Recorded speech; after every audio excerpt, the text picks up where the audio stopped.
13 years ago in 1986, South Africa was in a state of emergency, and there was a very intense cultural struggle that was being waged.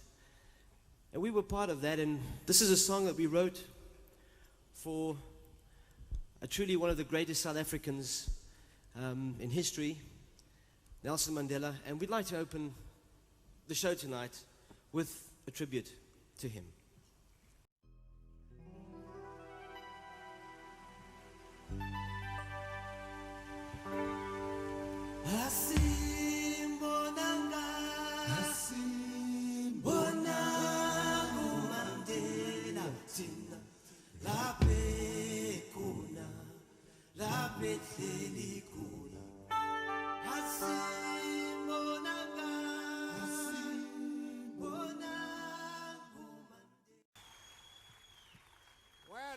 It is music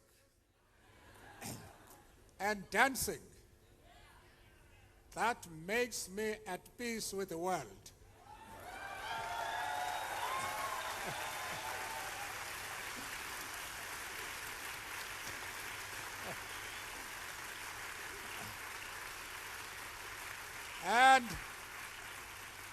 and at peace with myself.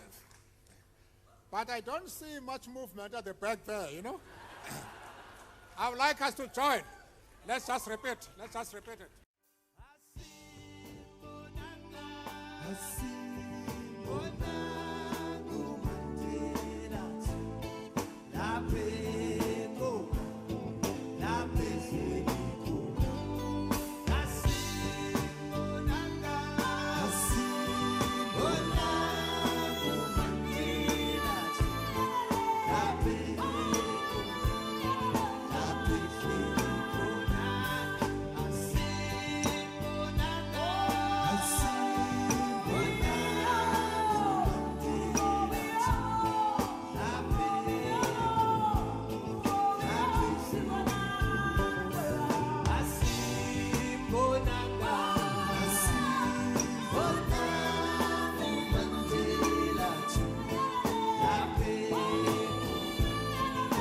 Good morning, or good afternoon, or good evening, depending on where you are. Ladies and gentlemen, welcome and thank you for joining us. My name is William A. Verdone, and I am the chairman of African Views Organization. This year, because of the devastating effects of the coronavirus, we have decided to present our 5th annual Spirit of Peace and Prosperity Summit through Internet technology. I want to acknowledge our Executive Director, Dr. Wali Idris Ajibade, for his tireless work in organizing this event, our exceptional Board of Directors, and many personnel at African Views behind the scenes. Dr. Ajibade's unquestioned dedication in bringing so many creative forces together and his commitment for a prosperous and positive future for Africa go without saying. We all share in his vision in this dynamic organization. This is day 2, Nelson Mandela Day. Several timely topics for today. We discuss truth and reconciliation, Mahatma Gandhi, and Indian and African conflicts, African relationships with other cultures. Nelson Mandela was one of the most influential figures in modern times and spent an astonishing 27 years in jail. Mrs. Regina Askew-Williams and Mrs. Upemi Atpan will present a candid assessment of his legacy, especially with today's current Black Lives Matter. I will rejoin you later. We hope you, our internet audience, enjoyed today's presentation and that it provides a more enlightened look at the past as well as toward the future. One note, regrettably, last night, a towering figure in this struggle for racial equality has died. John Lewis was 80 and had pancreatic cancer. We all wish his family strength at a terrible time of their lives. Thank you so much. Thank you very much, Mr. Chairman. Thank you so much indeed. It's really a sad day for us all when we learned that the congressman had passed. Congressman Lewis had been such a pillar and a force for good at the US Congress, and he would be sorely missed. He has stood very closely with Martin Luther King. Dr. Martin Luther King had acknowledged him since a very early age, and he has been the voice for not only the African American community, but really a force for good around the US Congress. Thank you so much for reminding us about that. And we send our condolences to his family. Just as much as we mourn Congressman Lewis, we must also be reminded about, we actually do mourn also today, the daughter of Nelson Mandela, Lady Zinzi, who recently passed. Nelson Mandela's grandson, Ndiba Winnie Mandela, would have been with us today had that had not happened. He is not able to join us today because he's actually burying his auntie today in South Africa. So we regret that announcement, and we'll elaborate more on that later. Today is Nelson Mandela Day, and he encouraged us all to stand up straight today and do something good in his name. We are here today to heed that call, and also to ensure, as he would expect from us, to be very candid and honest with our deliberations. So we've invited all these great minds, most of them young minds, who have somewhat lived the legacy of Nelson Mandela, to share the impact of that legacy with us, whether it is positive or negative, whichever way they have experienced it. The goal is peace, and the effort is how to improve it, what to do, and make sure that we all have the world that we want, the world that is envisioned. So to do that, again, being here today, also really incredibly happy to have Ambassador Isaiah Shabala with us. He has given so many keynote speeches on Nelson Mandela over the last years at the United Nations. So we have included him on the program today to please give us a foreword on this program before we move forward. Thank you very much. Ambassador Shabala, please.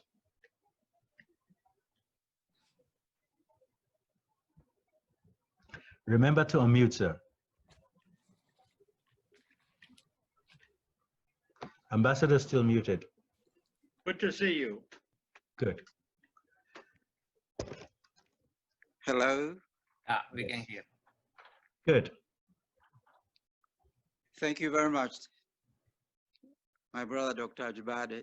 And if I may just associate myself first and foremost with the sentiments you have expressed, as well as Bill, our beloved chairman, over the passing of a civil rights and human rights icon, John Lewis, and also City Vivian. And these two souls who symbolized and embodied values of selflessness, and sacrifice, and love over hate, and courage over fear. It's important for us to recall, even as we mourn, but more importantly, celebrate their steadfast values which will continue to inspire us as we take on this baton in the race for justice, for peace, and for human dignity. It's important I'm beginning with this sentiment because we are congregating on an occasion to remember and to celebrate the life and the contribution made by our beloved President Nelson Mandela. Now, his accomplishment to the rest of humanity, I dare say, is one that needs to inspire us, and especially the younger generation, to ensure that everything is done to preserve the accomplishments in the struggle for peace, for justice, and for our one humanity. It is important, especially that we live at a time when we have the accomplishments of the civil rights and human rights as a whole being eroded in a number of countries. We have to stand up, we have to speak out to ensure that we preserve what has been won in order for us to advance this just and moral struggle. So even as we mourn the passing of our beloved John Lewis and Vivian, we should become more inspired, more encouraged, more optimistic about what lies ahead. I use the term optimism because in John Lewis, we see the power of hope. Hope to forge on. He did not care so much about losing his life. The same about the icon whose life we commemorate on this day. Nelson Mandela gave up literally everything that he had for the sake of advancing the well-being of humanity as a whole. Now, just in case I forget, because I should not, at the same time, we have to pay tribute to the accomplishments of his beloved daughter, our sister, Zinzi, who passed away not a few days ago. She's one who grew up more or less with that gene of a civil rights and human rights fighter. She rose from that childhood, a blessed childhood, blessed to have parents in Nelson and our beloved Winnie, again, another icon, and went on to serve in international diplomacy. We would say she left us rather prematurely But no, in fact, she left us at the same time having accomplished so much, because she became part of that struggle for a free South Africa, and most importantly, a free human race. And I'm mentioning this because this is important. This is very much at the core of our human rights and civil rights icons, that the struggle that they wage, the struggle that we wage, is for our one humanity. There is one human race. And this is important. It's not just, they were not just fighting for the rights of Black people or others. No, it was a fight for all of us, the human dignity, respect for the human dignity, love for even the other, even when we don't agree with the other's ideas or ideology. So this is extremely, extremely important, because as we move, we have to move together. And it's also not by accident that these things are happening at a time when we have a pandemic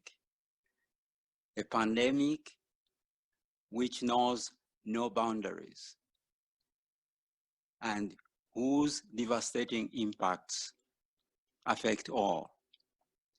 And sadly, most disproportionately, those who are the most vulnerable, the least amongst us.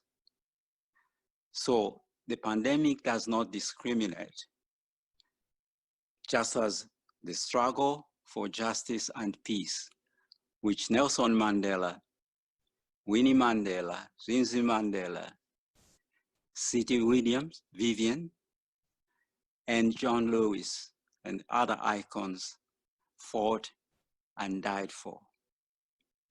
So we are meeting, I believe, it's a watershed moment for all of us.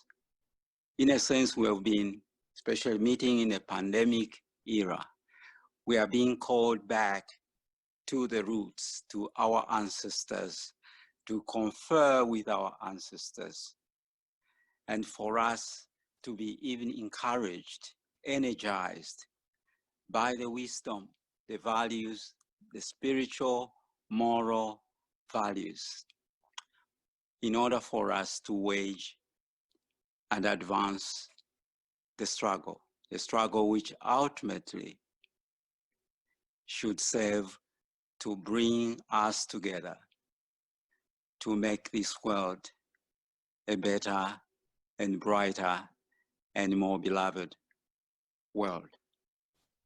So I'd like to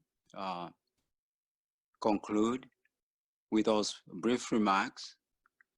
Basically, it's a call to action by all of us, and especially for the younger generation. This is extremely important. You have got the wells of accomplishments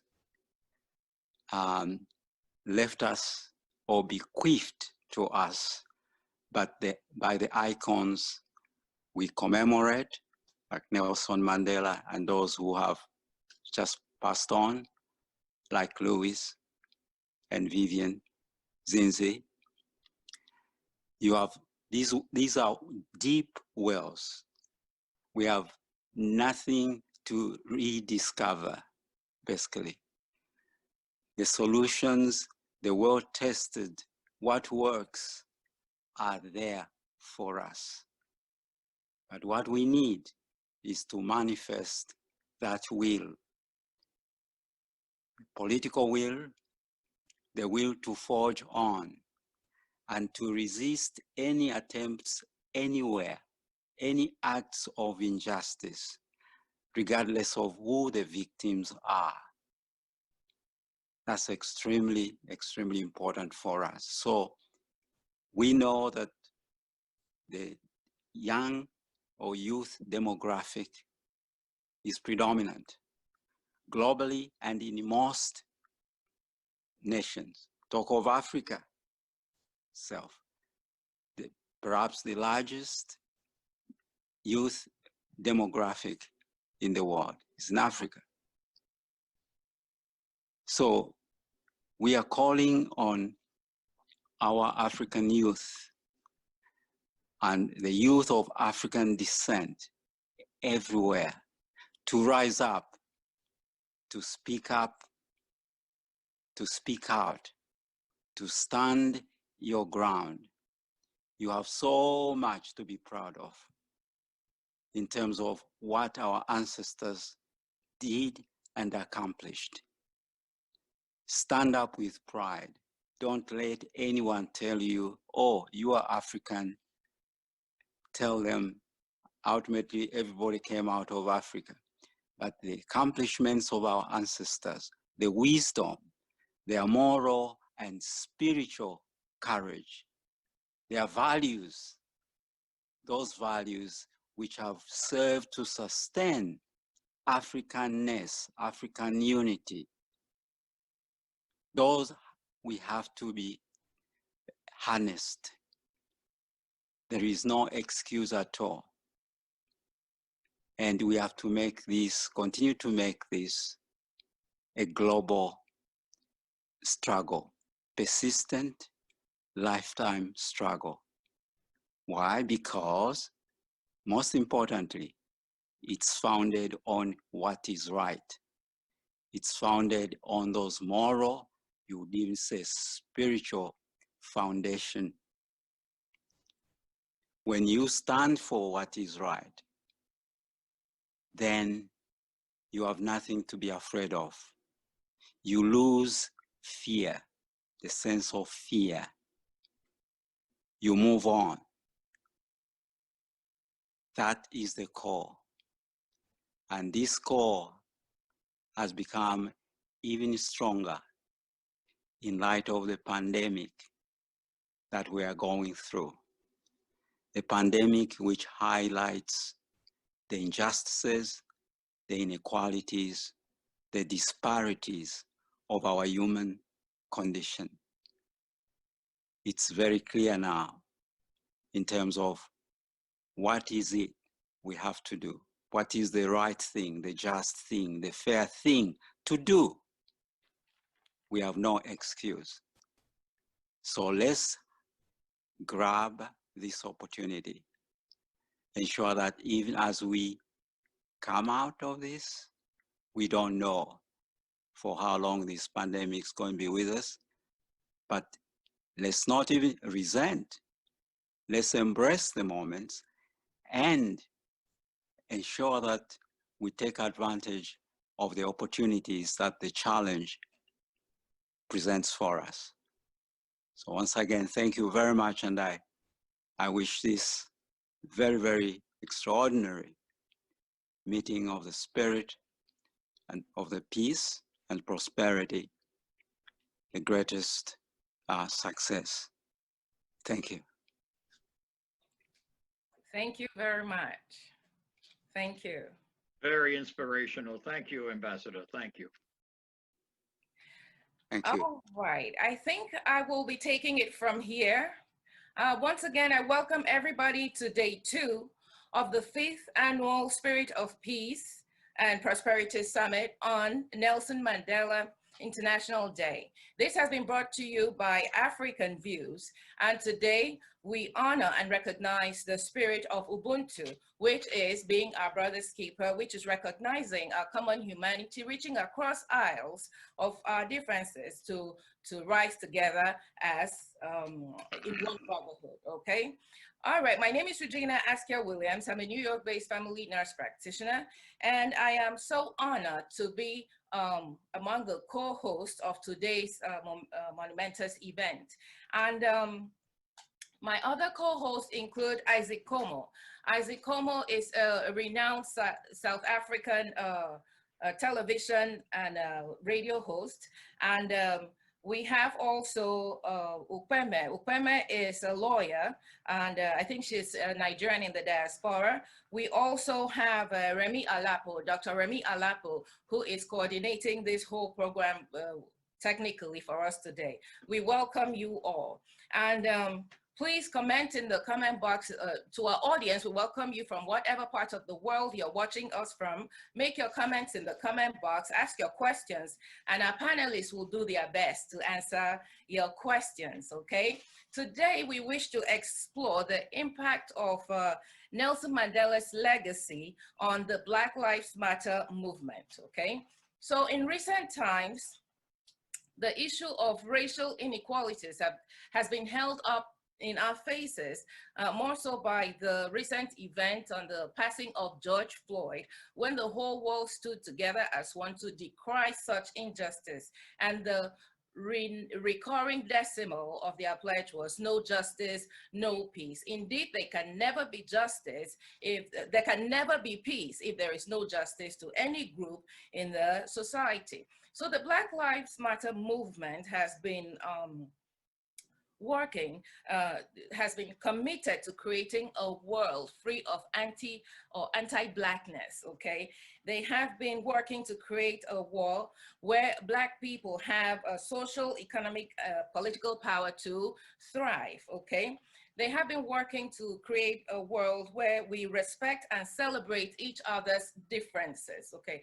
And build and nurture a beloved community that is bonded together through a beautiful struggle that is restorative and not depleting, okay? So today we are going to explore Nelson Mandela's legacy and how it has impacted the Black Lives Matter movement. How are we going to do that? We are going to call on our different speakers, okay, to talk to us about truth and reconciliation.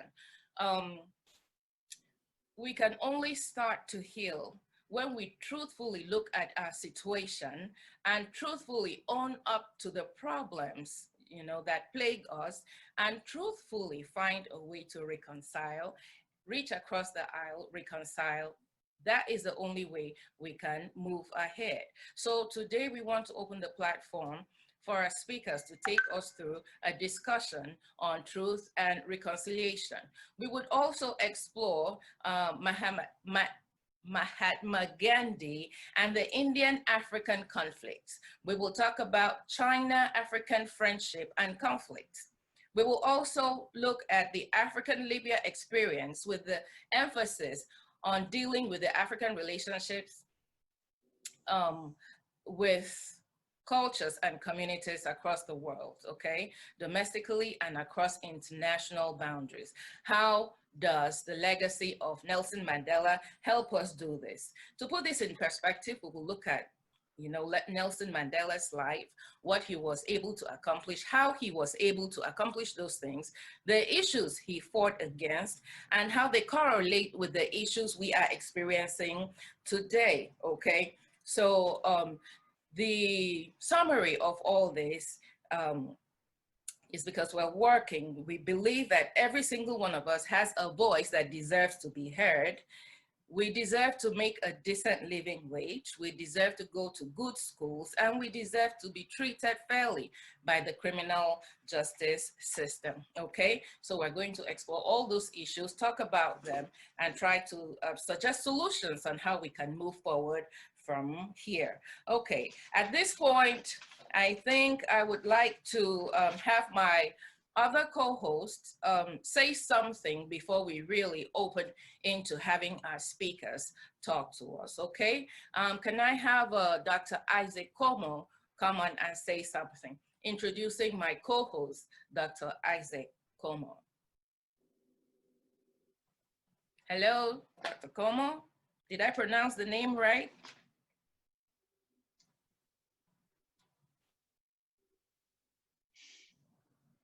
Can we have Dr. Como? Okay, hello. Can you hear me? Yes. Can you hear me? Yes. There you are. It's nice to have you. Welcome.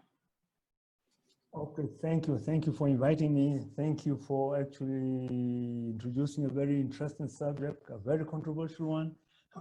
And also, thanks again for everything that people are doing. And I think this is a struggle which we're all involved in. But again, I've got to apologize just simply because on our end here with our technology, my thing tells me that my bandwidth is low. And for that matter, I think you'll be actually sort of cutting out. I missed quite a number of wise words which were said by my sister, Regina Williams, and also by Honorable Ambassador. But I think we'll make do, as Africans have always been making do. Now, I do not know where to start, but I think I will not get into the subject, but I'll just talk about the importance of what we are really talking about. And not only the importance of what you're talking about, and also ask some pertinent questions. Yeah, because there are many things as Blacks and as Africans that we have actually, unfortunately, with our history, nobody has actually appreciated what we have been through. And that's basically because I think we have been, it's its own fault that we want other people to talk about our history. And I think we have got to move on. And when you've got to move on, you've got to actually get to new levels. And I think the Nelson Mandela celebration is the ideal time where we could actually look at ourselves, question ourselves, and literally we could actually have some hard talks about where we are going. Number one, I would like to say that to get into the whole issue, we as Black people, we as Africans, okay, let me start as Africans first. We as Africans, we have got to really realize what African is. And when we realize what African is not only a person who's in the motherland. You know, we've got our Africans all over the world. We've got our Africans, our children, those are Africans in the diaspora, be it in the USA, be it in Brazil, be it in the Andean part of South America, all over. We've also got our Africans in foreign lands. We've got our Africans in India, we've got our Africans in Pakistan, we've got our Africans in, they also got them there in Bangladesh, in Iraq, in the Middle East, and also in not foreign lands, but in foreign nations amongst our own African people, yeah, in North Africa. But I will go and quote Professor Beckles, Hilary Beckles, when he says that one thing about the image of Africans, wherever you go in the world, it's dim. Even in areas where Africans were not even taken or not even enslaved, be it in China, be it in Japan, or areas where Africans are not to be found. But to those people, when it comes to the image of an African, it's nothing but just a subhuman. You know, we are looked down upon. And not only looked down upon, I mean to say that we've got a history of being slaves. And that is actually being married in even to the position that Africans are in. Wherever you've got Africans in this world, they occupy the bottommost rank, societal rank. And even in the whole own country, Africa. But then going forward, I wouldn't talk much, these are just areas about contradiction. Again, we find that in our struggle has been long. Yeah, there are many rivers to cross. If I've got to talk like a Baptist preacher, you know, you people are right there where the Baptist preacher talked. People like, well, the late Martin Luther King was one of the best orators, that his way of oration was just of a Baptist preacher. Even Obama has got it. You know, they captivate the people, then they move them forward. But then again, we've got to ask ourselves now, we have got that type of way of looking at our problems, and trying to solve our problems. What have we done for us? I heard Honorable Ambassador speak, Shabala, right now. It talks about, and also our topic, peace and reconciliation, and talked about issues of civil rights and human rights, which is true. But again, we have got to talk more than that. You know, we've got to look at to get solutions, we've got to look at other people who have actually had the same trouble. We're talking about the Israelis, and as they are, the Jews. Now, let's not talk about the Israelis, it's controversial. Let's talk about the Jews. They've gone through the same problems, although they did not have the racial problem, they did have those problems. But then they were able to overcome that. But now, what did they do that which you're not doing? So that's another issue that has got to come up. And of course, the big issue everybody knows is this, that we still fail to identify ourselves as a nation. You know, the Africans, we are fragmented. We are not yet a nation as an African people, you know, worldwide. And not only that, I'll get to the bones of the whole thing.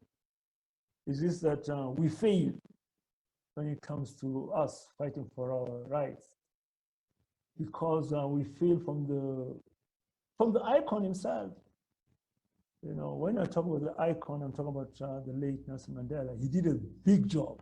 He sacrificed a lot, amongst other people. The people sacrificed. But the thing is this, that we got stuck with what the old man tried to do. That the old man Mandela basically gave us just one thing or two things, talking like a South African. What Mandela gave the South Africans, he gave them civil liberties and citizen rights. Now we ask you the big question, was that really the struggle of the South African people? Ambassador Chabala, the ambassador who just opened the whole discourse, he talked of the same thing, civil rights and civil liberties. I've been doing programs around this issue. I've talked to many people. And the thing which I always like to tell people and ask people that as Africans, or as South Africans, to come to the top, was our struggle that of civil rights? I mean, no, not even civil rights, civil liberties and citizen rights. Civil liberties, right to go and sit, to marry a white woman, to indulge with people of other races. Was that what we're fighting for?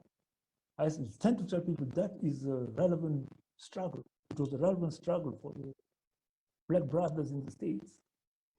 But for Africans, it's more than that. And again, even in the States, there are other issues which are much more serious, which the more radical Black people really mention, but are not taken serious.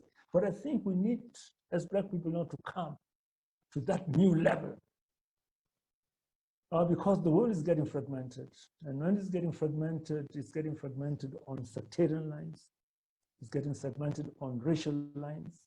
It's getting segmented. Each and every group in this world is looking after itself. On sectarian lines, you've got these very serious groups of ISIS, Al-Qaeda, but there are other which are also subtle. Al-Itikad.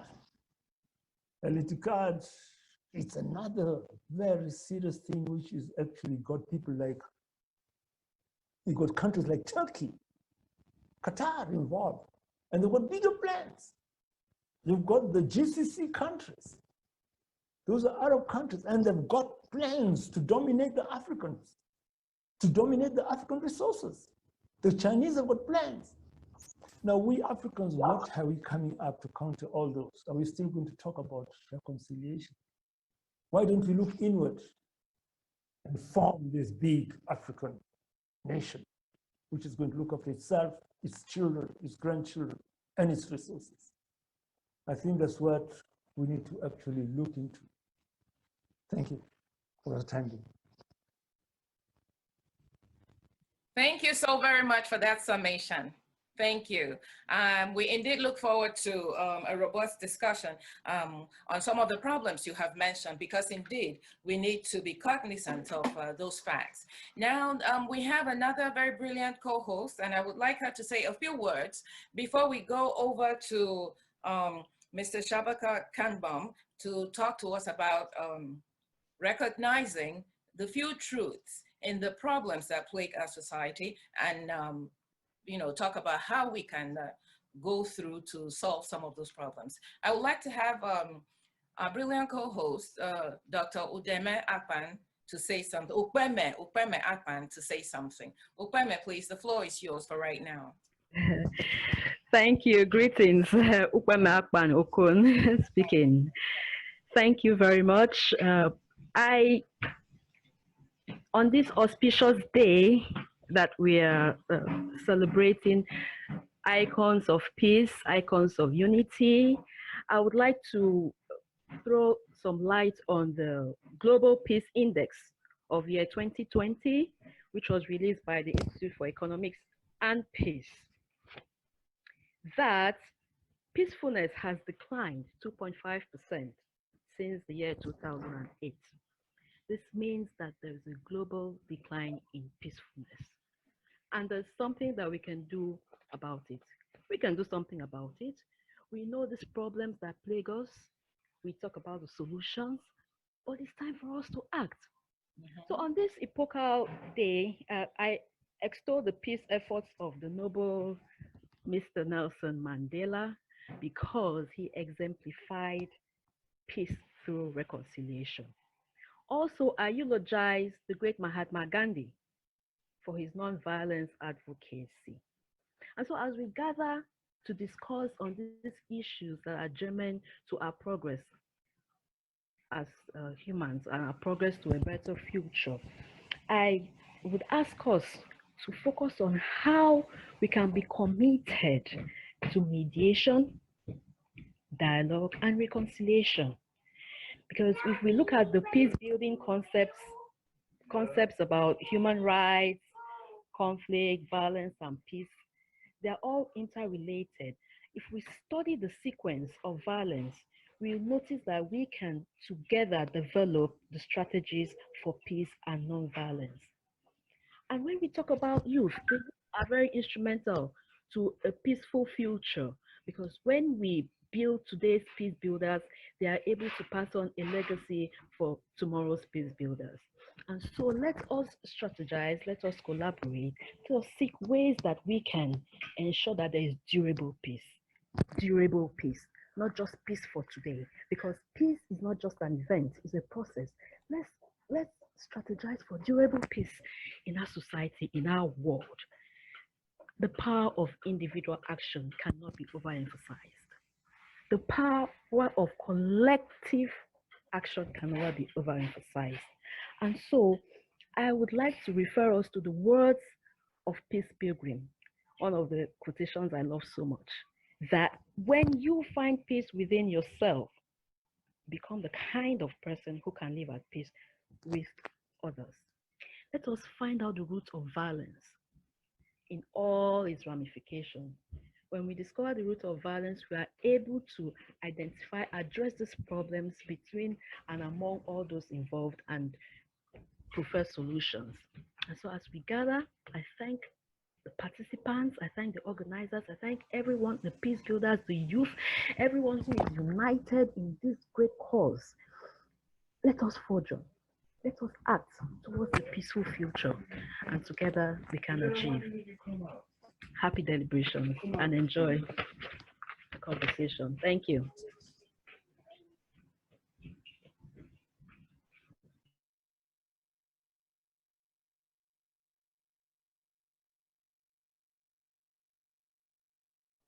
Regina, unmute yourself.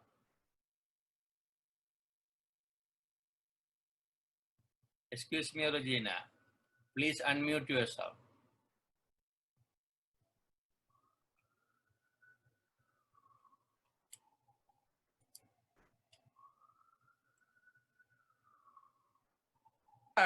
I'm sorry, you couldn't hear me. All right, so I was saying that that was very well said by Dr. Udeme Akpan Okun. Okay, so she advocated that we must not only talk about it, we need to do something about it. She encourages us to be the change we want to see individually, and also be the change we want to see collectively, okay? So we have that power, and let us do all we can to ensure that we put that power to good use, okay? So at this point, I would like to call on one of our brilliant speakers, Dr. Shabaka Kambon, to speak to us about truth and reconciliation and how we could emulate the processes Nelson Mandela used to sort the problems he faced. Let us use him as a template on how to really solve the problems we face in our society. Dr. Kanbam will be talking to us about truth and reconciliation. But before then, in the traditional African society, before we start anything, we acknowledge our elders. So I want to say, send a heartfelt, a very honest greeting to all the elders we have in the house. Anybody who has white hair is an elder in Africa, okay? So we honor you, we respect your wisdom, and we thank you for taking time to join us today, okay? We have some people of big offices and big stools, highly respected offices and respected stools in Africa. We welcome you to this deliberation. Thank you for joining us. Can I have Dr. Kanbon, please? Can I have Dr. Kanbon take the floor at this point and talk to us about truth and reconciliation? Dr. Kanbon.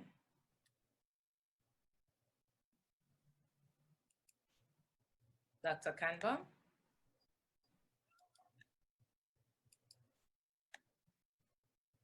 I think he just entered the discussion.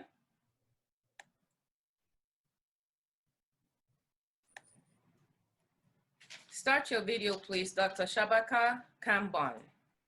Okay, so I have been asked to give him a few minutes to join us. At this point, I'd like to call on our Executive Director, Dr. Wale Ajibade, to say something about this august occasion. He works so hard behind the scenes and we always forget the person that is putting all this together. So at this point, I hand it over to you to say something. Thank you. Thank you very much, Regina. Thank you. Thank you. I can't thank you enough over the years, what you do for us, for every one of us, the world at large. So critical, so important. Thank you very much. Your brilliance really is radiant, and thank you. Yes, so Mandela Day, we started the Mandela Day program. This is the 5th annual observation of the Nelson Mandela inspired spirit of peace and prosperity. The summit encompasses a series of high-level meetings, but the Mandela Day itself is really to showcase the legacy of what Mandela has brought for us. And as you have heard from people who, at least one of its salient voices in South Africa, and also what we heard before from Ambassador Shabala, who is also from a country in Southern Africa region. We see that Mandela has inspired many deals and ideals of ways of life and understanding of that. Today, I think Mandela remains one of the very few people who ever lived to have a majority of people in the world putting him in a very neutral position of objectivity. That is, he is loved and welcomed by most. It becomes, for him, if you go to Nepal, for instance, and you met somebody new, you mention Nelson Mandela, already they grin at you with a smiley face, because it has become a name with which we exchange positive ideals. We welcome ourselves. We recognize ourselves. So this is something that is great and worth celebrating in the world, especially for us African people, because with him being himself, and he has never compromised himself. He has taken very difficult position during his lifetime. We know he stood firm when he criticized the American government, or when he met the Cuban leaders, or when he came to the United Nations to make speeches. He never compromised himself. But however, as a human being, he was imperfect. And that's why it was good to see that perspective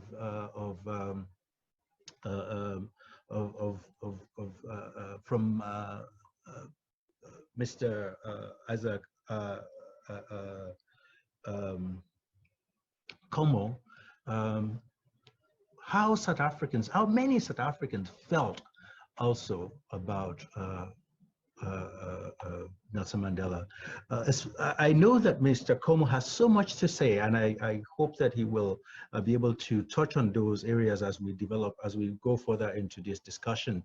You'll see areas where the Truth and Reconciliation has not worked, even though the Truth and Reconciliation is a very good deed for the world.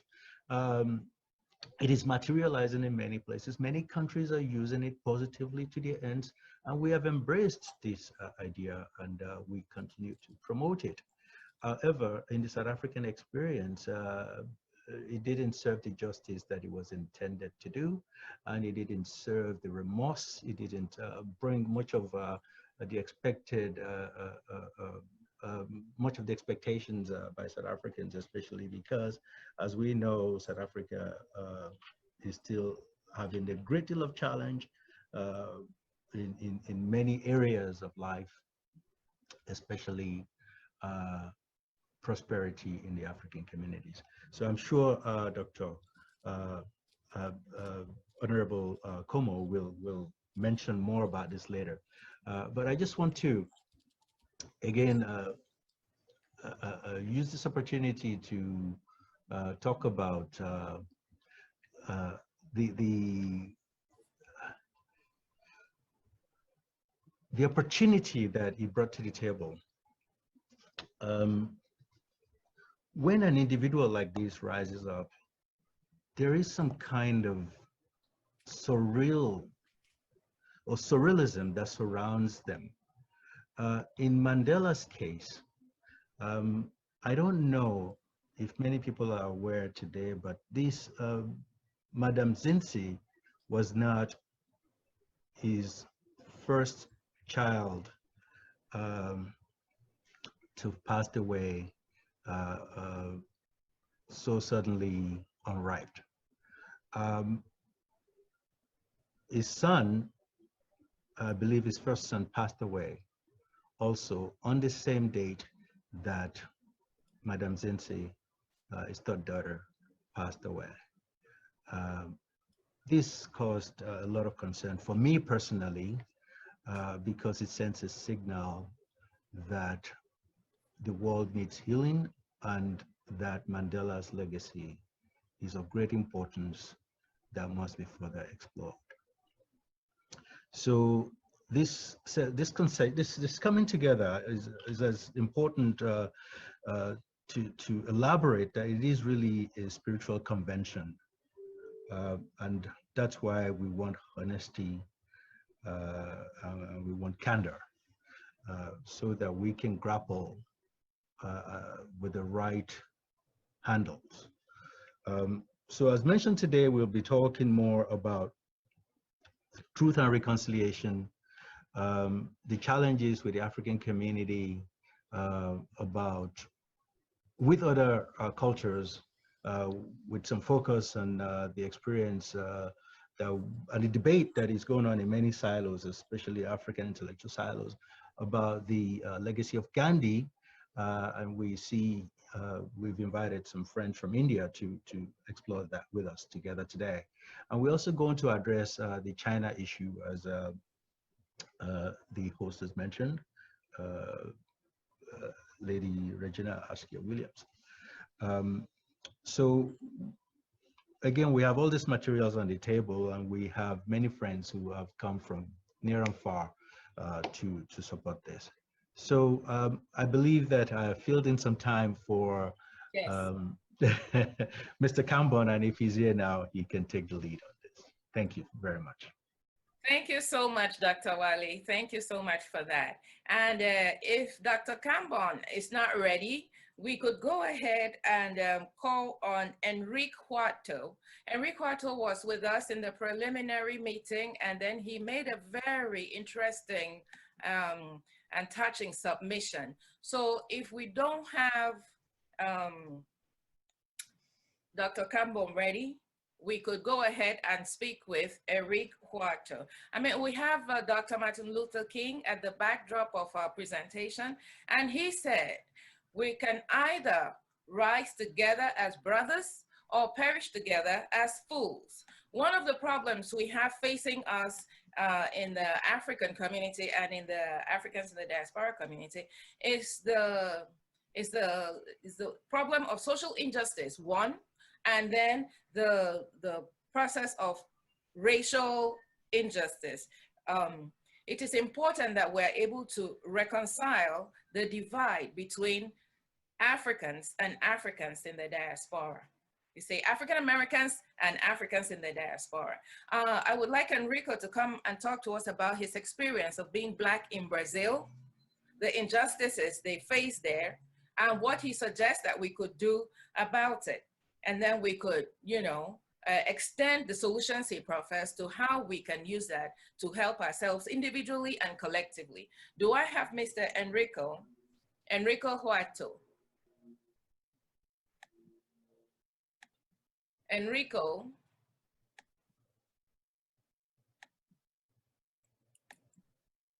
Okay. So Mr. Enrique Hurtado Garcia is actually from Colombia. Colombia, I'm sorry about that. Yes. Colombia. Okay, and you made a submission earlier that I think that we really need to listen to when the time. Absolutely, yes. He gives a fantastic presentation. However, I spoke to him and he said, oh, I already presented. I said, what do you mean? We just started the program. So he's coming back on as well. We should probably give him some time to prepare himself. So if Mr. Cambon is not here yet, we can go to the next person on the list. Oh, he's here. Adiwale. Yes. Ajibade, it's Brother Cambon here. Excellent. All right, you're welcome to the program. I don't know if you can hear me. All right, the floor is yours. Mr. Shabaka, your mic is off, please. Unmute.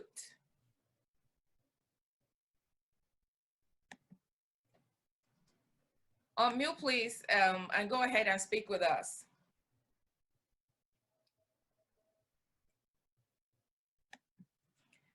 All right, while we wait on him to do that, I welcome everybody once again, and I see that there are so many of us in here.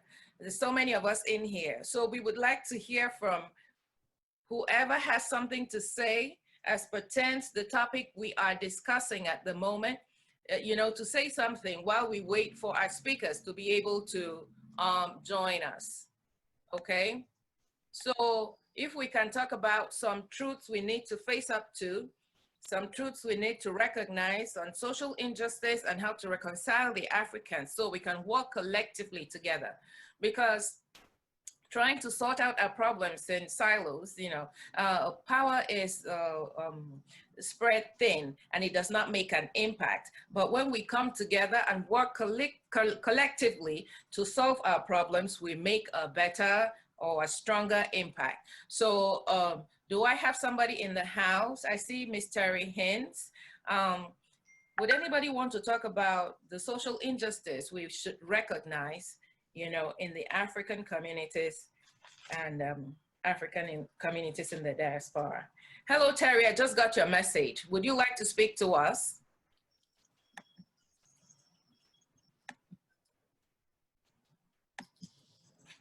Okay.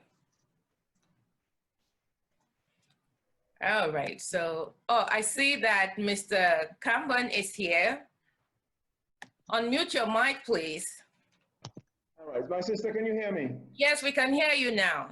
Oh, All right, greetings, you're very welcome wonderful. to the program, and it's nice to have you with us. Please go ahead and speak to us on truth and reconciliation. Right, okay, so one important part of truth and reconciliation, my sister, would be how we address the question of colonial violence.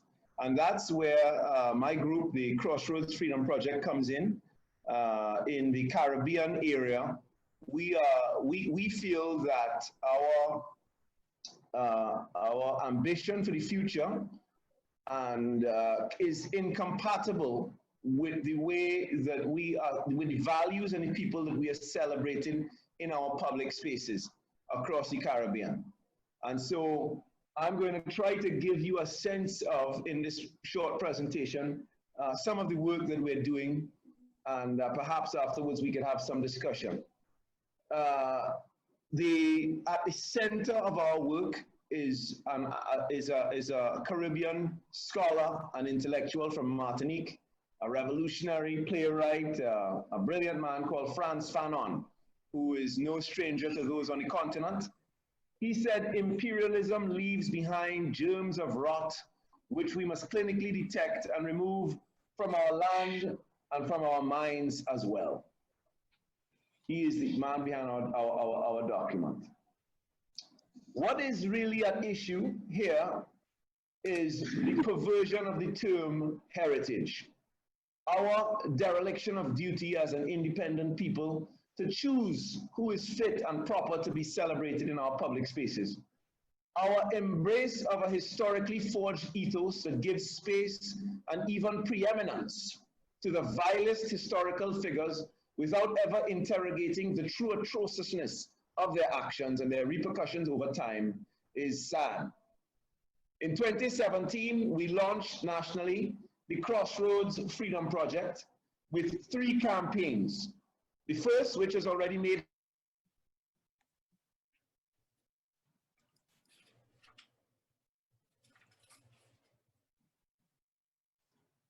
Oh dear, it seems like we have a problem with connectivity.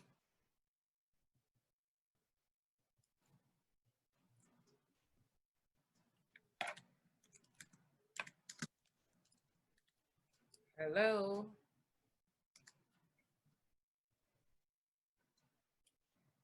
Okay. Yeah, Mr. Kamban is calling from Trinidad and Tobago.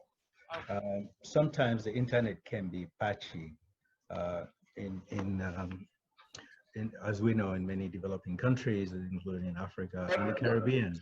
But we'll come back. Okay, here we go. Am I still in? Yes. Okay, my apologies. Let me quickly introduce you to the 3 projects that we started off with in 2017. The first one was the removal of the arch-imperialist, self-avowed racist Alfred Milner. We had to remove his name from a place of honor at the University of the West Indies, the oldest hall of residence, in fact, at the University of the West Indies. Now, for those of you who are not familiar, Alfred Milner is the right-hand man of Cecil Rhodes on the continent of Africa. He was one of the godfathers of apartheid in South Africa, so very relevant to the theme here. And of course, as I understand it, the South Africans are going to charge him posthumously for crimes against humanity. Yet here he was in the Caribbean in a place of veneration and honor on the oldest hall of residence at the University of the West Indies. And so we were quite successful in getting rid of him with the help of Sir Hilary Beckles. Once we raised the issue there, it took us about 6 months.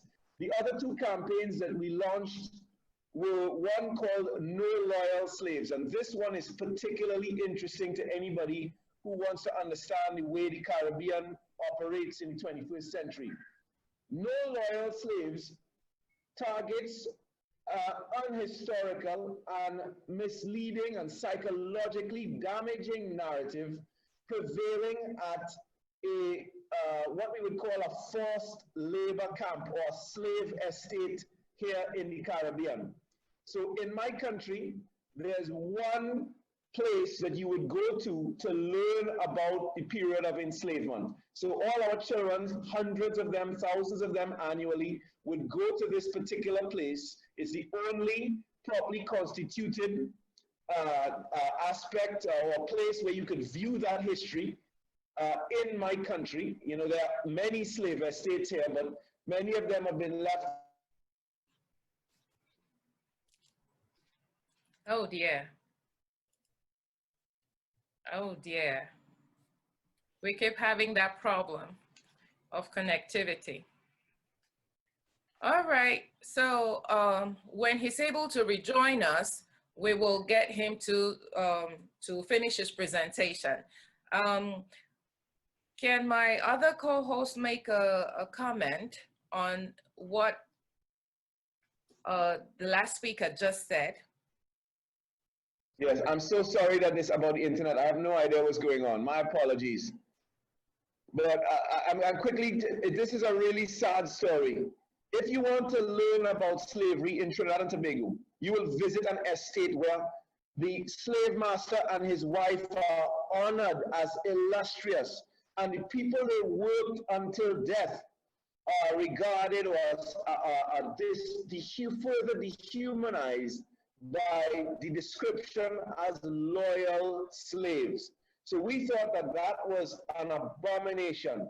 And believe it or not, we raised that issue in 2017, and up to today, it has not been addressed. And so we really have a problem in the Caribbean and the Americas, on the continent of Africa as well, with the way we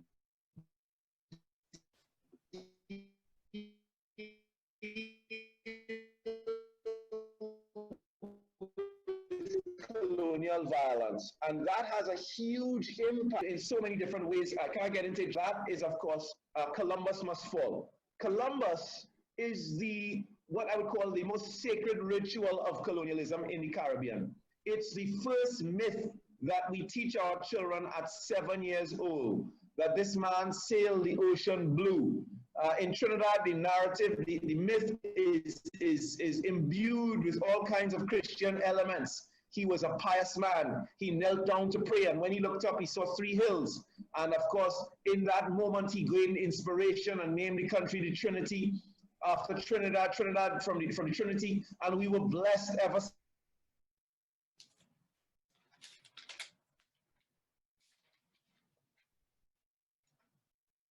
Trinidad before he left Spain, and of course the whole idea that you could go to some other part of the world and rename countries is absurd in itself, and it's part of that whole casual way in which we treat with colonial violence here in the Caribbean, because what Columbus does is he invades and occupies the Caribbean. He initiates the genocide of the indigenous people by his policies. And of course, he starts the transatlantic slave trade. On his very first voyage, he takes 5 indigenous people back to Spain against their will and sells them. And on his second voyage, of course, he captures 2,000, puts 5,000 on his ship, takes them back to sell them, and then gives the other 1,500 away. And initiates a type of colonialism, a type of imperialism that is absolutely deadly for anybody that Europeans encounter for the next 500 years. So we have to address this issue if we are going to move forward. Let me just say something quick about our background here. I'm not sure how long the internet is going to hold out, but we took our inspiration from South Africa, from the Rhodes Must Fall movement in 2015, from Brother Chumani Maxwele and his poo protest, the Cecil Rhodes Monument. And so we want to acknowledge that. And of course, we take a lot of inspiration from many Caribbean scholars, including a Guyanese scholar, Jan Carew, who I think everybody should become familiar with, if only because of how he addresses this question. He says that false heroes burden not just our history, not just our past, but our character as well. And I think that's a really important thing for us to begin to understand as we try to deal with the casual treatment of colonial violence, not just in our public spaces, but in our curricula and in our approach to life in this post-colonial period. Thank you. It's yeah. easy to see how your approach has been influenced by the legacy of Nelson Mandela, but are you cognizant of the impact of Nelson Mandela on your struggle? Indeed. Well, I think what we see right now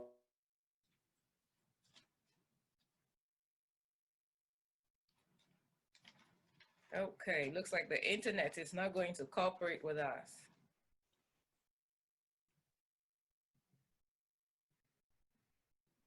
Okay. Seeing but not hearing. Yeah, we can hear you. Go ahead. You can close out on yes. Right, so I'm saying that yes, what defines this particular moment in history is the unprecedented coming together of people across racial and class lines. And I can't help but think that that is a huge legacy, part of the legacy of the great Nelson Mandela. And of course, you know, the role that he plays in inspiring young people in South Africa today is without question. Okay, thank you so very much for your submission. Thank you. It was very educative to have you with us, and I wish you luck in your struggles in Trinidad and Tobago. That's where you're calling from, right? Yes, and of course we are a Caribbean-wide organization working right across the region. Yes. Okay. Thank you so much. I would like to call on Miss Jessica Botema Larty. I apologize for murdering some names here. I'm very terrible with pronunciation. When you come on, please teach us how to correctly pronounce your name. Miss Jessica Botema Larty, please talk to us a little bit about what we have been talking about this morning. You're welcome to this august occasion. Hello, everyone. Yes. I'm very honored to be on this panel today. Thank you all for giving me this opportunity. My name is Jessica Botema Larty. Yes, from African Views, Ghana. And before I begin, I want to wish you all a happy Nelson Mandela Day. Thank you. And I want to send my profound condolences to the family and loved ones of John Louis and also to Zinzi Mandela. We have lost two great people, and I hope that their souls rest in peace. Mandela would have been 102 years old today, and it is an honor for we as a people to appreciate and celebrate his legacy. He was such a formidable leader, and his name ignites global inspiration because of his relentless efforts, which eventually led to the end of apartheid rule in South Africa. I'd like to speak a little bit on Mandela and the Black Lives Matter movement. Okay, so Mandela is a great influence to myself because there is a lot that I can learn from him as an inspirational leader. Mandela fought relentlessly. He did so many things, even though he was put in prison and he had to face a lot of negative reactions from people, those who were in power then in South Africa. He was treated really unfairly, but he persisted, and after all of that, he was able to lead South Africa to independence.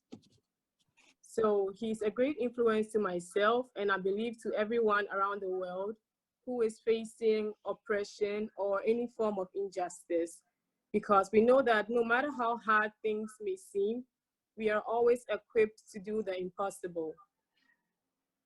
Racism to me is proof that Black people are still in chains, and that freedom, the freedom that the whites celebrate, is a false doctrine, especially in a country like America, because Mandela once said that to be free is not merely to cast off one's chains, but to live in a way that respects and enhances the freedom of others.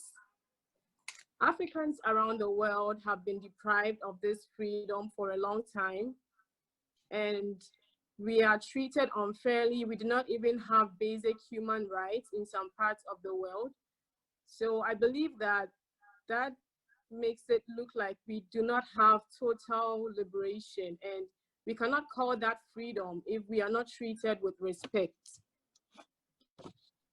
Well, all we see in most African societies and other parts of the world today is racial injustice, violence, and social injustice, unnecessary loss of lives of people, all due to things that can be prevented.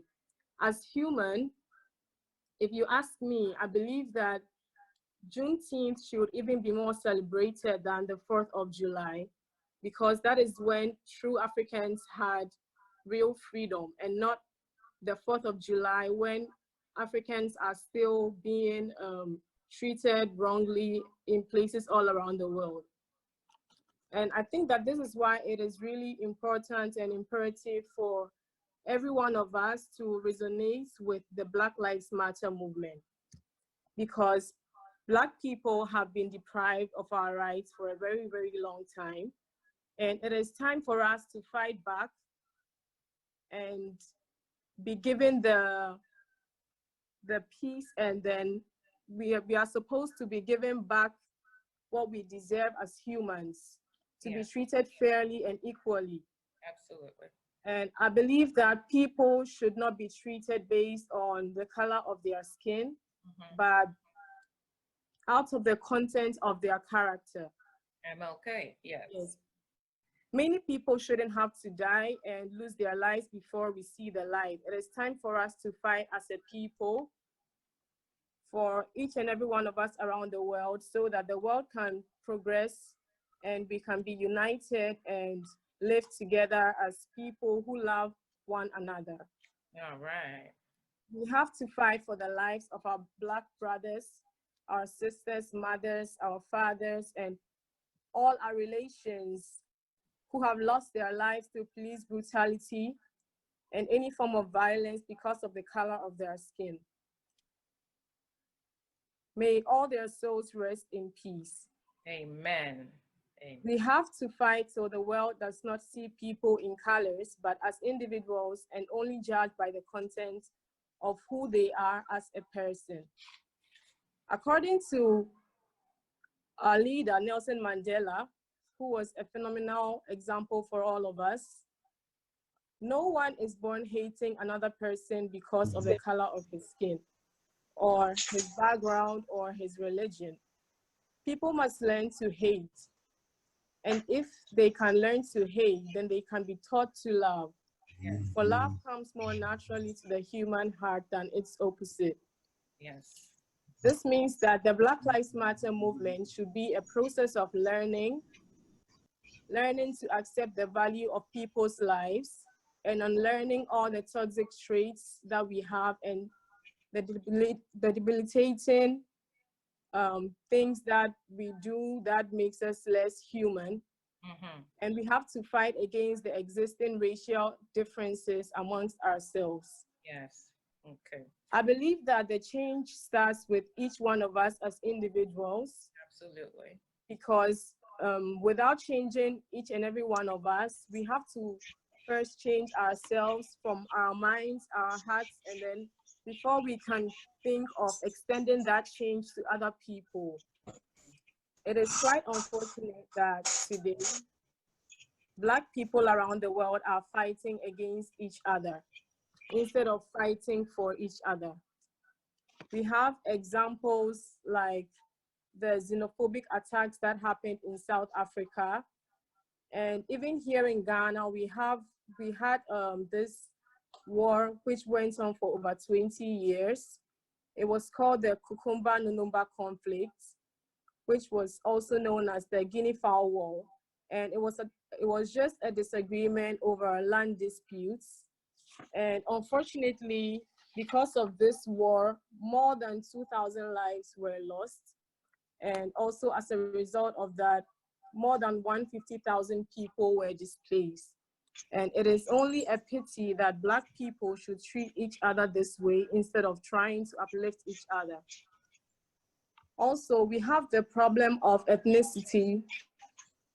And especially in Ghana, there is this problem where Airways and the northern tribes are discriminated against, which is not fair to us as a people, because we shouldn't use one person's mistake to judge a whole tribe or a whole ethnic group, a whole race, or a whole religion. It is unfair.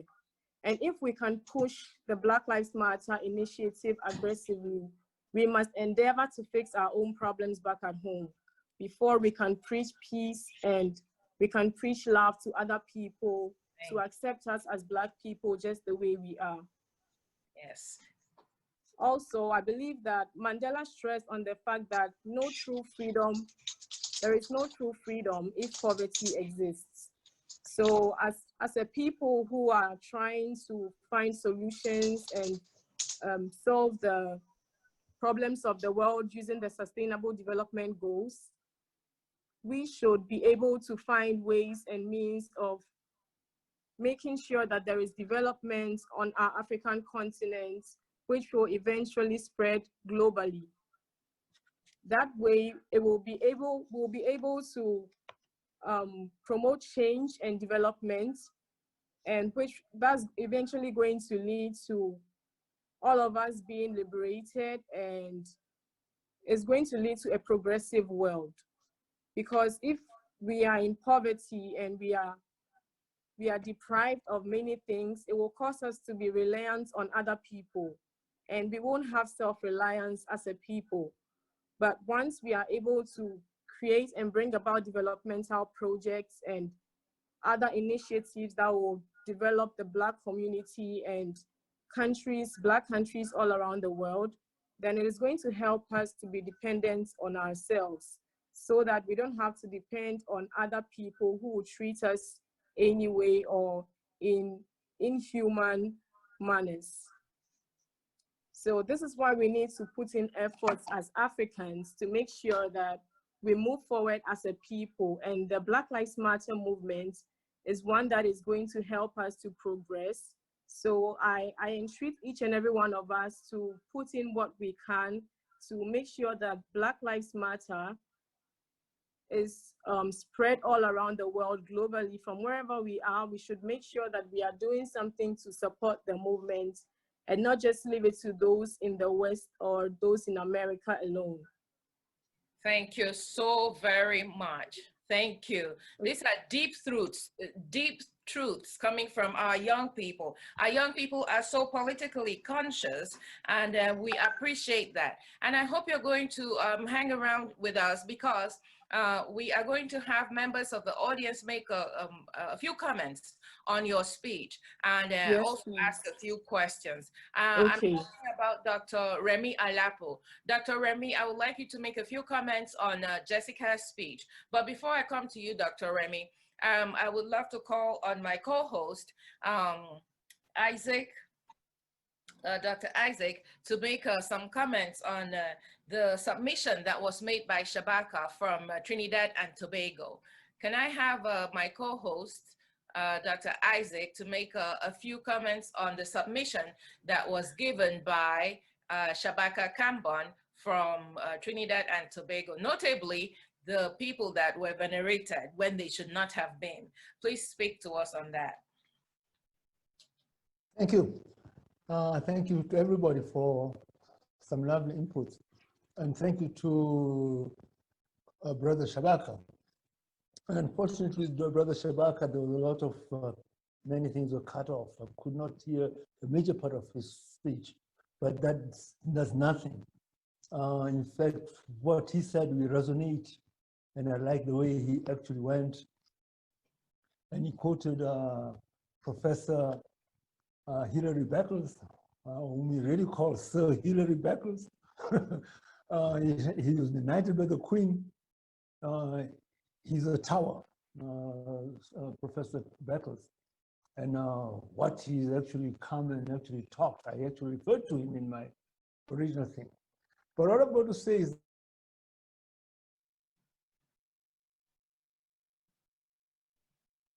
oh dear. I think we are having more connectivity issues. Can everybody hear me? Yes.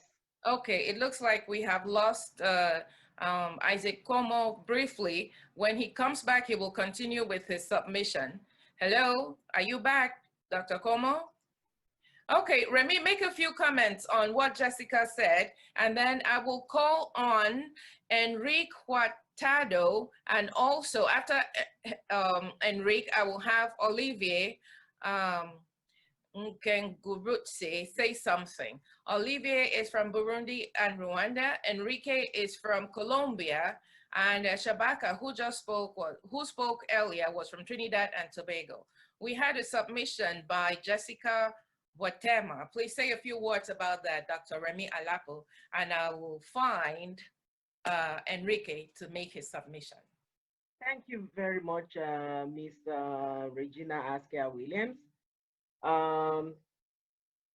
You know, the youth of nowadays are the future of tomorrow. Exactly. And unfortunately, many of the actions that are taken or being taken by previous generation is affecting our current youth. And, you know, many of our actions will also affect their future if we don't start now engaging youth in many of these activities, whether it's Black Lives Matter or any types of lives, but we need to have them grounded. You know, as someone who works as a faculty with, you know, faculty advisor to youth organizations on my campus, I often find that many of our youth, you know, they have a lot of background problems that previous generations have caused them. So many of them also come from communities or societies where they don't have the mentors, you know, they don't have the economic opportunities. You know, many people, many young people graduate without employment, you know, waiting for them. Many of them also are faced with a lot of injustice, you know. So sometimes I often get feedback, I receive feedback from my students on some of the reasons why they may not be able to participate in educational activities. You know, the mere fact that many of them are a certain color and, you know, they feel already overwhelmed that, you know, maybe people are judging them, you know, different than others, even if that may not be the truth always, you know. So there, you know, there are all these embedded or preconceived notion of how a society should be, who a person should be based on their color, and, you know, the legacy of our ancestors, I believe, remains intact, and it is up to the, you know, like our generation to instill in the lives of our future youngsters that they must not forget. They must pick up the baton and continue this journey, you know, and walk with it, run with it, fight with it, and be the best that they can. So the opportunities that may not be available today, or, you know, the ways that people are judged differently is, you know, left to each and every one of us to actually instill that as part of, you know, reshaping the future of our next generation. So I thank my sister for, you know, her comments, and, you know, the future is yours. Run, walk, fight with it, and take it, reclaim it. And thank you very much. Thank you, Dr. Remy. Thank you for that impactful comment. The future is yours, indeed. We say that to our children, the future is indeed yours. Please run with it, okay? Recognize who you are, recognize your African identity, recognize your place in the world, and flower where you are planted, okay? So I would, at this point, come to Enrique Hurtado, to speak to us about his experience about being a Black person in Colombia.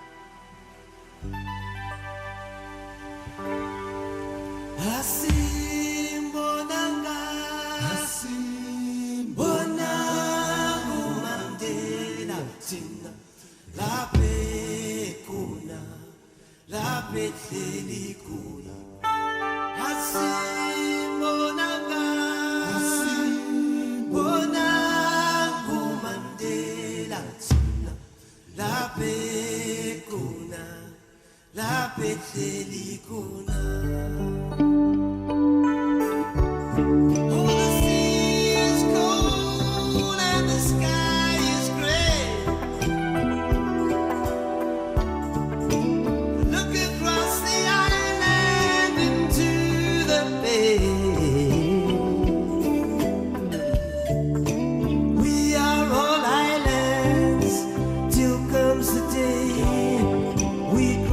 Burning